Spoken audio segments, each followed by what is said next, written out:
దేశంలో సనాతన ధర్మం కాపాడబడాలంటే కూటమి అధికారంలోకి రావాలి. జగన్మోహన్ రెడ్డి లాంటి వ్యక్తి అధికారంలో ఉంటే ఈ గుళ్ళను కూల్చేస్తాడు, హిందూ ధర్మం పైన దాడి చేస్తాడు, వాళ్ళకి రక్షణ ఉండదు. కాబట్టి కూటమి అధికారంలోకి వచ్చిందనుకోండి, ఈ సనాతన ధర్మాన్ని కాపాడుతాము, అదేవిధంగా గుడులకు రక్షణ కల్పిస్తాము, హిందువులకు కూడా రక్షణ కల్పిస్తాము, జగన్ లాంటి దుర్మార్గుడిని ఇక్కడ సమాజంలో లేకుండా చేస్తామని చెప్పి పదే పదే వాళ్ళు హామీలు ఇవ్వడం జరిగింది ఎన్నికలకు ముందు. అంటే మొత్తం సనాతన ధర్మాన్ని పాడు చేసేది మొత్తం జగన్మోహన్ రెడ్డి అనే విధంగా వాళ్ళు గట్టిగా ప్రచారం చేశారు. సరే, మరి వాళ్ళు అధికారంలోకి వచ్చిన తర్వాత ఏమైంది? సనాతన ధర్మం ఏమైనా వెలిగిపోతుందా? సనాతన ధర్మాన్ని వాళ్ళు ఏమైనా కాపాడుతున్నారంటే అది లేదు. అందరికీ తెలుసు జరిగినటువంటి పరిస్థితులు. తిరుమలలో ఏ రకంగా జరిగిందో, అదేవిధంగా అనేక ప్రాంతాల్లో గుళ్ళని ఏ రకంగా కూల్చేస్తూ ఉన్నారో. డోన్లో కూడా చూడండి, మొన్న వారం రోజులు కాలేదు, డోన్లో నేను మంత్రాలయం, ఎమ్మిగనూరు, డోన్ ఆ ప్రాంతానికి వెళ్ళినప్పుడు డోన్లో ఒక ఆంజనేయ స్వామి టెంపుల్ని కూల్చేశారు. ఎందుకు కూల్చేశారని అడిగితే అది వైసీపీ పార్టీకి అనుకూలంగా ఉండే వ్యక్తులు ఆ నిర్మాణం చేపట్టారని దాన్ని కూల్చేశారు ఆ గుడిని. కావాలంటే మీరు డోన్లో ఎంక్వైరీ చేసుకోండి, ఆంజనేయ స్వామి టెంపుల్. సో ఆ రకంగా చేస్తూ ఉన్నారు. ఇట్లా ఒకటేంటి రెండేంటి చాలా ప్రాంతాల్లో ఇదే రకమైనటువంటి పరిస్థితి ఉంది. కాశీనాయన క్షేత్రానికి సంబంధించి కూడా ఏ రకంగా జరిగిందో మనం చూసాం. మొదట ఏమో కూల్చేశారు, తర్వాత ఏమో సారి చెప్పారు, మళ్ళీ మేమే నిర్మిస్తామని చెప్పారు. అదొక డ్రామా. సో ఇప్పుడు అసలు విషయం ఏంటంటే బెజవాడ అమ్మవారికి సంబంధించి అక్కడ కొండపైకి ఎక్కడ మొదలు పెడితే మళ్ళీ దిగేంత వరకు భక్తులు నిలువు దోపిడికి గురవుతున్నటువంటి పరిస్థితి అంత ఉన్నా కూడా అంటే ఎంత పవిత్రమైనటువంటి ఆలయం. వివిధ ప్రాంతాల నుంచి, వివిధ రాష్ట్రాల నుంచి అమ్మవారిని దర్శించుకోవడానికి అక్కడ భక్తులు వస్తుంటారు. సో అలాంటి ఆలయానికి సంబంధించి మరి ఎలాంటి రక్షణ ఉండాలి అక్కడ, మరి ఎలాంటి ఏర్పాట్లు ఉండాలి అక్కడ, మళ్ళీ ఏమాత్రం అవినీతి జరగకుండా చూసుకోవాల్సినటువంటి బాధ్యత లేదా?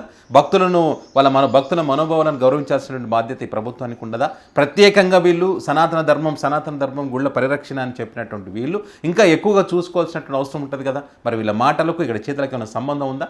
ఇప్పుడు ఆలయానికి సంబంధించి ఎవరైనా సరే కింద నుంచి ఇక్కడ ఘాట్ రోడ్ల మధ్యలోనే కొంతమంది సిబ్బంది ఆపేసి పైన అంటే పార్కింగ్ ప్లేస్ ఉన్నా కూడా పార్కింగ్ ప్లేస్ లేదని చెప్పి వీళ్ళని బ్లాక్మెయిల్ చేసి అధికంగా డబ్బులు వసూలు చేస్తూ మరి ఇక్కడ కిందనే డబ్బులు వసూలు చేస్తూ పైకి పార్కింగ్ పంపించేటువంటి పరిస్థితి ఉంది.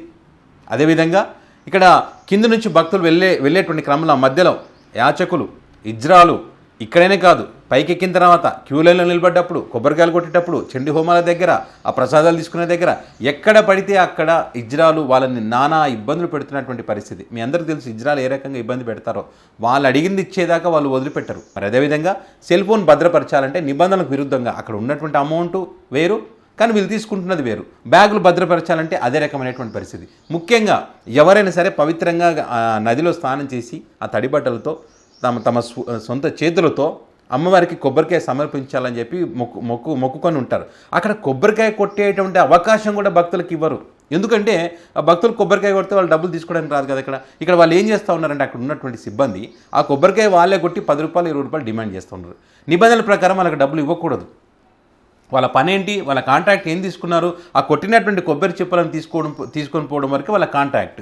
కానీ వీళ్ళు ఏం చేస్తూ ఉన్నారు, అక్కడ కొబ్బరికాయలు వాళ్ళే కొట్టి 10-20 రూపాయలు వసూలు చేస్తూ ఉన్నారు. అట్లా రోజుకి 10,000 రూపాయలు అట్లా సంపాదించుకుంటున్నారు అక్రమంగా, అవినీతి సొమ్ము. దానికి సంబంధించి పైన అధికారులు కానీ పర్యవేక్షణ కానీ ఎవరు ఏమి మాట్లాడేటువంటి అవకాశమే లేదు, పట్టించుకోవడం లేదు. ఎందుకని పట్టించుకోవట్లేదు మరి? ఎందుకని ఇక్కడ సనాతన ధర్మాన్ని కాపాడట్లేదు మరి? ఎంతోమంది భక్తులు మనోవేదన చెందుతూ ఉన్నారు. ఎందుకని అంటే అప్పుడు ఉపాలయాల్లో కూడా అర్చకులు డబ్బులు వసూలు చేస్తున్నటువంటి పరిస్థితి ఉంది అక్కడ. ఆయన కూడా ఎవరు పట్టించుకోవట్లేదు. భక్తుల మనోభావాలు దెబ్బతింటుంటే మరి ప్రశ్న అడగరా? వాళ్ళ భక్తులు అడుగుతున్నటువంటి ప్రశ్నలకు మీ సమాధానాలు ఏంటి మరి? వాళ్ళు అడుగుతూ ఉన్నారు. మేము అంటే సనాతన ధర్మాన్ని కాపాడుతా అని చెప్పి మీరు మాట ఇచ్చారు కదా. ఈరోజు మేము ఆలయానికి వస్తే కింద నుంచి పైకి వచ్చేదాకా ఈ రకంగా నిలువుదోపిడీ చేస్తూ ఉన్నారు కదా. అసలు నిబంధనలు విరుద్ధంగా అక్కడ డబ్బులు వసూలు చేస్తూ ఉన్నారు కదా. సెల్ ఫోన్లు పెట్టే దగ్గర, బ్యాగులు పెట్టే దగ్గర ప్రతి చోట అక్రమంగా వసూలు చేస్తూ ఉన్నారు కదా. మరి కనీసం ఒక సూచిక బోర్డు అని పెట్టారా? దీనికి ఇంత కేటాయించాలి, అక్రమంగా ఎవరైనా తీసుకుంటే ఫిర్యాదు చేయాలని చెప్పి ఎక్కడ పెట్టరా? ఎందుకని ఆ రకంగా మీరు బోర్డు పెట్టేటువంటి పరిస్థితి కూడా లేదా? మరి భక్తులు వచ్చేటువంటి కానుకలు, కోట్లలో కానుకలు వస్తూ ఉన్నాయి కదా, ఆ సొమ్మంతా ఏం చేస్తూ ఉన్నారు? మరి సిబ్బందికి సంబంధించి అదే రకంగా ఎవరు కూడా అంటే క్యూ లైన్లో భక్తులు ఉన్నప్పుడు వారికి సెక్యూరిటీ కల్పించాల్సిన అవసరం ఉంటుంది. మరి అక్కడ సిబ్బంది కూడా ఉండాలి. ఆ సిబ్బంది కూడా పట్టించుకునేటువంటి పరిస్థితులు. కొంతమంది అయితే సెల్ ఫోన్లు తీసుకొని ఫోటోలు తీసుకుని అడిగేటోళ్ళు లేరు.